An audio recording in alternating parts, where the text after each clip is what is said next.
Welcome learners to this unique course titled Tribals of South and Central India.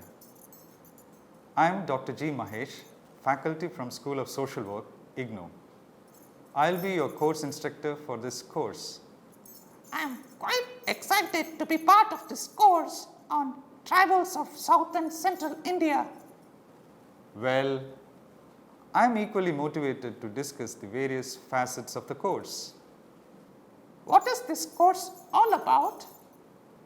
In this course, we will be learning about the tribal population existing in South and Central India, along with their unique features and characteristics including culture, practices, beliefs, social organization, their livelihood, etc.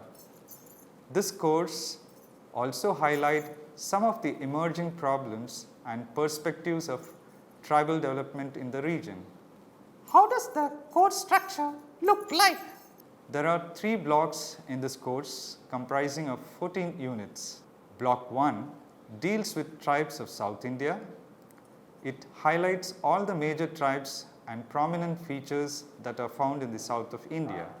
Tribals from Andhra Pradesh, Telangana, Karnataka, Kerala, Tamil Nadu, Lakshadweep and Puducherry is covered in this region. Block 2? Yes, Block 2 is on Andaman and Nicobar tribes. It studies the 5 major tribes that are found in the Andaman and Nicobar island, as well as their practices and customs that many do not know still. It includes Great Andamanis of Strait Island, Onjas of Little Andaman, Jarawas of South and Middle Andaman, Sentinelese of Sentinel Island and Shompens of Great Nicobar. Block 3, Tribes of Central India, covers the tribal population that is found in the central part of India from Madhya Pradesh to Jharkhand and from Maharashtra to West Bengal.